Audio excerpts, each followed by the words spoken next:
Мы также от Буданова слышим, что мораторий о том, что сейчас мы не разбираемся, кто где, и блокнот его красный не открываем. А вот после войны уже решим, кто герой, кто сволочь, кто ухилялся и тому подобное. Дуже цікаво. Дуже цікаво.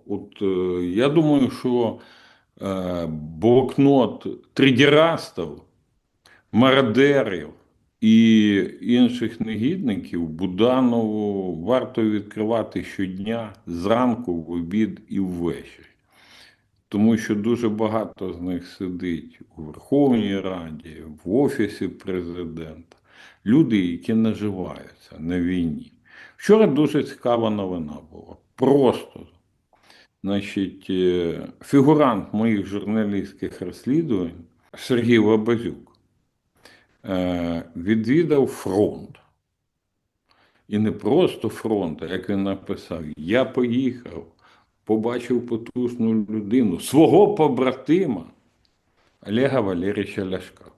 Я ж розумію, що до цього не їздив ні разу, а тут поїхав.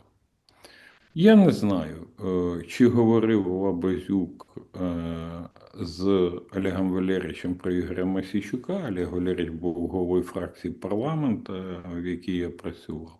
Я не знаю, чи Лабазюк скаржився йому на мене, що я подаю заяви, правоохоронні органи розслідування проводжу. Але інформаційно, очевидно, використав для прикриття і для того, щоб показати комусь, що ось я був у Ляшка, і хай Мосійчук на мене там нападає скільки завгодно.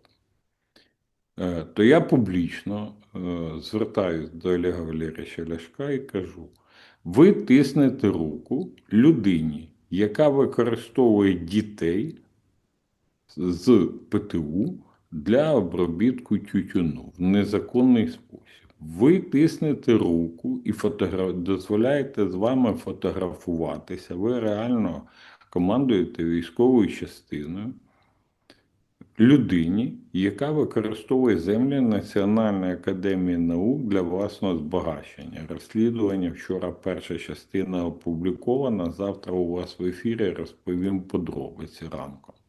Ну і реально ви просто тиснете людині мерзоті, яка обкрадає воюючу країну. А Лабазюку хочу сказати так: в цю гру ми будемо грати вдвох. І я думаю, що найближчим часом ми публікуємо розслідування, як з одного з сільськогосподарських ваших підприємств на окупованій території техніка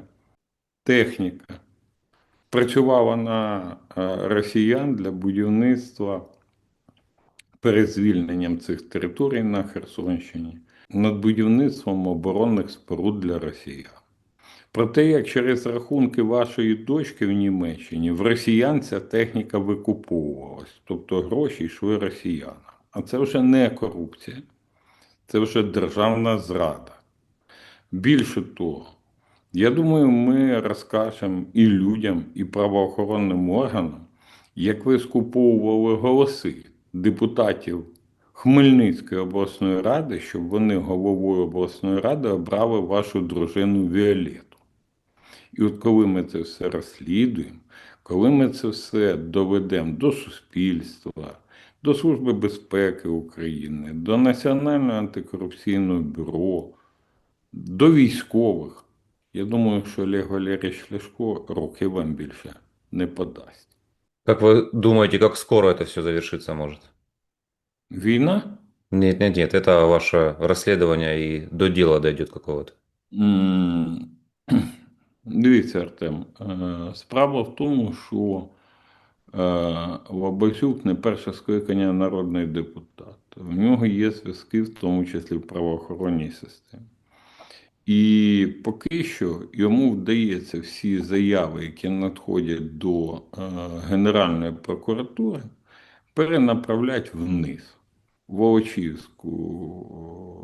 Волочиську прокуратуру, де їх хоронять, тримають, Нацпол не розслідує і так далі. Я вже готую скаргу публічну на ім'я Генерального прокурора Руслана Кравченка про будемо казати, неналежне розслідування поданих мною заяв. Справи порушуються, але вони не розслідуються.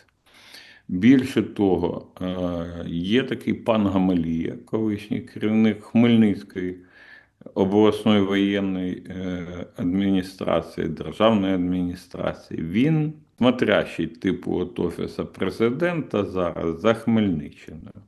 Так от він в інтересах Лабазюка бігав, рішав і рішає питання, домовляється і так далі, і так далі. Це він допоміг злити матеріали про викуп Лабазюками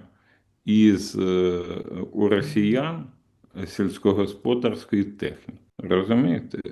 Ну, але всі ходи записані, і ми будемо методично працювати, поки негідники не опиняться там, де мають бути. В СІЗО.